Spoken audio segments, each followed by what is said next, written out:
আসসালামু আলাইকুম সম্মানিত টিচার্স। আমরা কিভাবে মান্থলি প্রোগ্রেস রিপোর্ট করব আমি এখন আপনাদেরকে সেটাই দেখাবো। শুরুতে আমাদেরকে টিচার্স প্যানেলে যেতে হবে, এরপর হচ্ছে স্টুডেন্ট প্রোগ্রেস রিপোর্ট অপশনটিতে যেতে হবে। এখানে হচ্ছে দুইটি অপশন দেওয়া আছে, একটি হচ্ছে ডেইলি প্রোগ্রেস রিপোর্ট এবং মান্থলি প্রোগ্রেস রিপোর্ট। আমাদেরকে মান্থলি প্রোগ্রেস রিপোর্টে যেতে হবে। এরপর হচ্ছে আমাদের নিজেদের ব্যাচে যেতে হবে। আমার অ্যাসাইনকৃত ব্যাচ হচ্ছে ক্লাস ফর ব্যাচ 12। আমি ক্লাস ফর ব্যাচ 12-এ যাচ্ছি। এরপর এখানে দেখেন একটা অপশন আছে ডান দিকে, সেট অ্যাসেসমেন্ট মার্ক।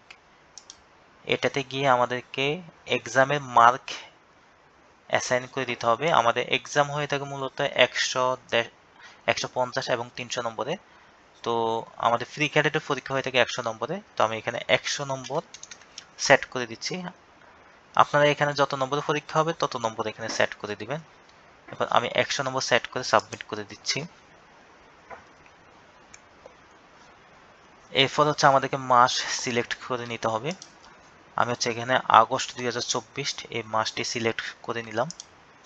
এরপর হচ্ছে add all students assessment mark, এই অপশনটিতে যেতে হবে। এরপর দেখেন এখানে সকল স্টুডেন্টের নাম দেওয়া আছে। এরপর হচ্ছে অ্যাসেসমেন্ট বা এক্সামের মার্ক দেওয়া আছে। এরপর হচ্ছে রিমার্ক দেওয়া আছে। তো এই জন্য আমাদেরকে রেজাল্ট শিটে যেতে হবে নম্বর দিতে হলে। তো রেজাল্ট শিট হচ্ছে আমি হোয়াটসঅ্যাপ গ্রুপে পাবলিশ করে থাকি, আপনারা ওইখান থেকেও নিতে পারেন, অথবা আমাদেরকে ইনবক্স করলে আমরা আপনাদেরকে রেজাল্ট শিটটা দিয়ে দিব। তো প্রথমে হচ্ছে আমি আগস্ট মাসে রেজাল্ট শিটে যাচ্ছি।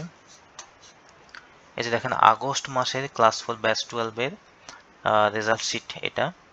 তো এখানে আমরা শুরুতে দেখতে পাচ্ছি মুসাইদ বিন মোরশেদ, সে 100 নম্বরের মধ্যে 95.5 পেয়েছে। তো আমরা এটা হচ্ছে অ্যাসাইন করে দিব। মুসাইদ বিন মোরশেদ 95.5।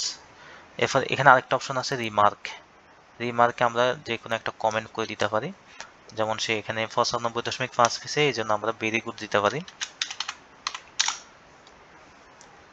Very good. এইভাবে আমরা প্রত্যেক স্টুডেন্টের নম্বর এবং রিমার্ক এখানে দিয়ে দিব। দেওয়ার পরে হচ্ছে আমরা এখানে সাবমিট করে দিব। এই যে আমি সাবমিট করে দিলাম। এই যে এইভাবে প্রোগ্রেস রিপোর্ট আমরা এইভাবে করে নিব। আশা করি সবাই বুঝতে পারছেন। ধন্যবাদ সবাইকে।